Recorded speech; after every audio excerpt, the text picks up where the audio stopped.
And we're back. What's up, everybody? That wasn't good. Let's do it again. That's a little bit better. And we're back. How's it going, everybody? This is Benja Welldone coming at you live on this beautiful Corona-free day. Woo! Today is June the 24th, Friday at 5:32 in the morning. How are you doing? So, let's talk, guys. Let's talk. Let's get to know each other. The thing is that, in comedy, here's the thing, I recently realized this, and like a lot of things in life, a lot of things that you realize that are the easiest, most upfront truth right in front of you, right? It's common sense, but you sort of gotta detach and look at some things, that way you can see that piece of food in the refrigerator that you want to eat that's right in front of you, or whatever, you know what I mean, that thing that you're looking for that's just right there. So basically, I kind of realized something very important the other day, and this has to do with comedy. So anyway, which is that you could be the funniest person in the world without a doubt. If there was a competition, everyone would be like, this guy is the funniest guy in the world, like he's amazing. But unless you're known, it doesn't really mean anything. I guess, yeah, it has some meaning, but the thing is, whenever you're watching the Olympics or something like that, there might actually be someone else stronger in the world, but you got to get to the competition. The only difference is, though, is that in comedy, it's not a meritocracy based off of just skill sets, right?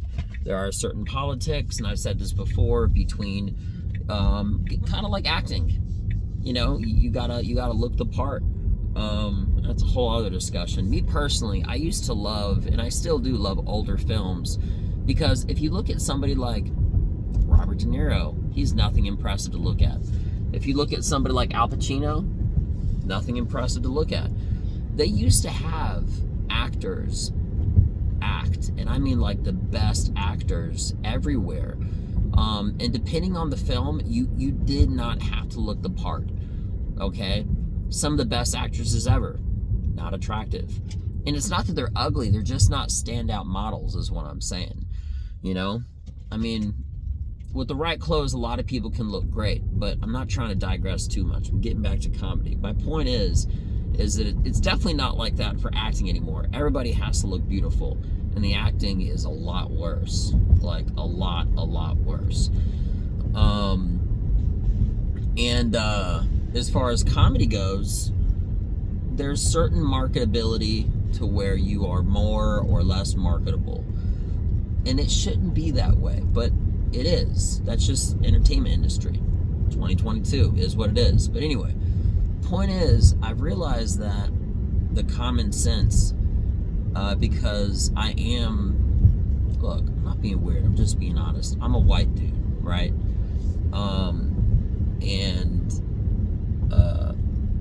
For that specifically, I am in the least talked about marketability groups, and that's just some common sense. It is what it is, right? But that takes nothing away from me. Okay, nobody is saying anything bad about me. I'm not doing anything bad, but the point is, on a large, grand scale, okay, aesthetically, I'm just less marketable. But it should matter how funny you are.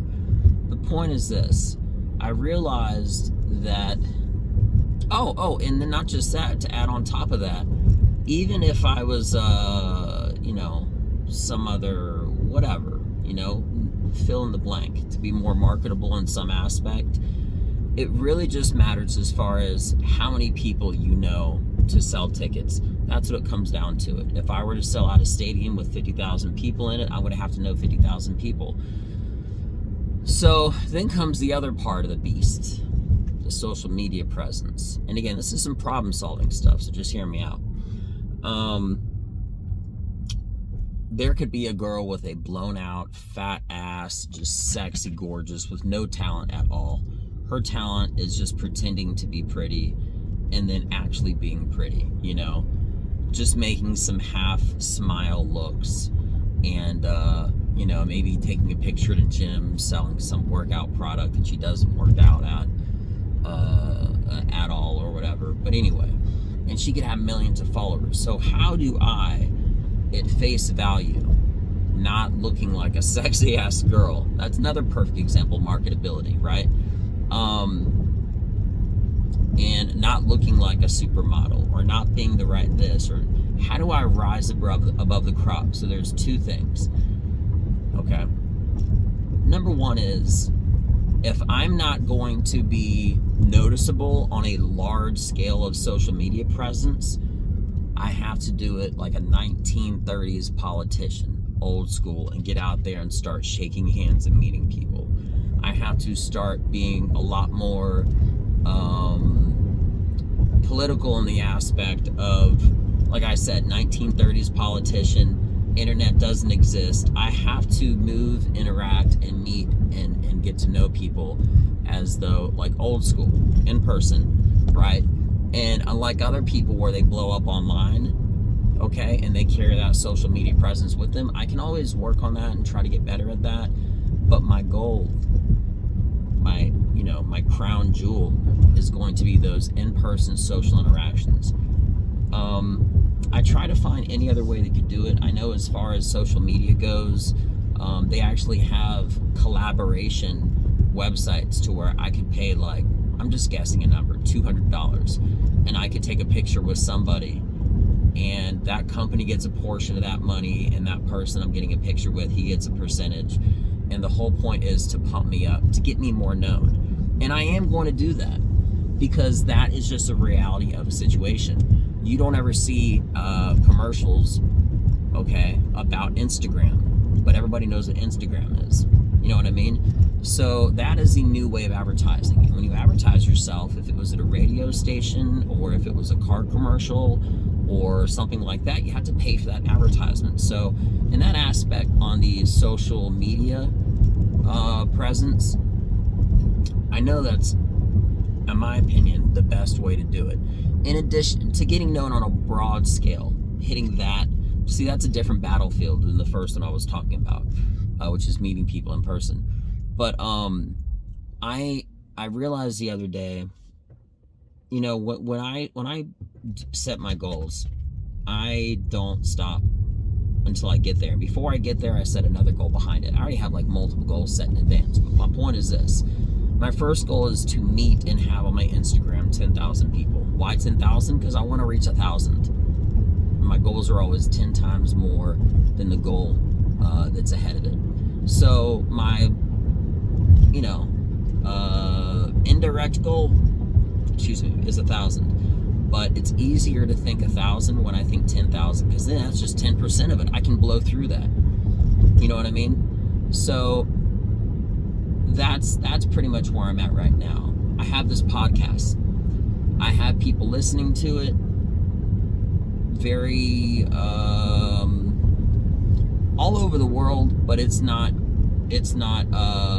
registering as one of the most popular. It's not. It's just, it isn't, right? But on a global scale, you got billions of people or whatever. I'm gonna turn my air conditioning on. Just give me a second. Here we go. Hopefully that's not too noisy. But anyway, on a global scale, not known at all. But internationally, okay, I am. Now, let's just say hypothetically, 100 people download and listen to this, of what I'm saying right now. In the world, 100, that's nothing. So I'm still basically not known at all. Okay. I have this these metrics on YouTube and on this thing called Buzzsprout, which is the platform that I use this podcast on, and you can find it on Apple, iTunes, and everywhere else that has podcasts. But anyway, point is, I can see the different download locations, and they are all over the world. But again, all over the world means nothing. Let's just say you have one person in 10 different countries. Well, that's all over the world right there.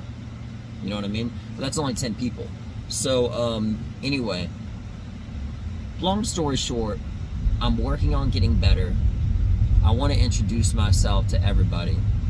And the whole purpose is those interpersonal relationships, I truly, truly believe, especially knowing my background in the military with the job that I did, that's a whole other, anyway, that these interpersonal relationships are the things that are going to make people remember you more than anything else. And it's really important that I do that because, again, it's the only way, it's my biggest advantage and my biggest, most clear route to selling 10,000 tickets, 50,000 tickets, 100,000 tickets, having 10 million views on YouTube and stuff like that. You know, I'm a big believer that the first way to conquer something is to have a plan. And then you have like certain contingencies, not if it doesn't go right, but if an obstacle arises in your plan. Even if everything is going right, you still may have some things. So I like to have not alterations to the plan, but like, again, perfect word, contingencies. If this happens before step one, then I'm going to do this to make it happen. And I'll have a few other ways to make sure I get to step one. And then a few other ways to get to step two. So it's all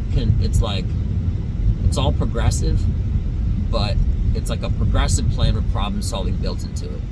That's pretty well said. I can say so myself. So anyway, with that being mentioned, I hope everybody has a beautiful day. I really do appreciate your time. And this is me getting to know you and telling you how I'm going to get to know the world. So with that being mentioned, I hope everybody has a beautiful day. I'm Benja Welldone. Check me out. Peace.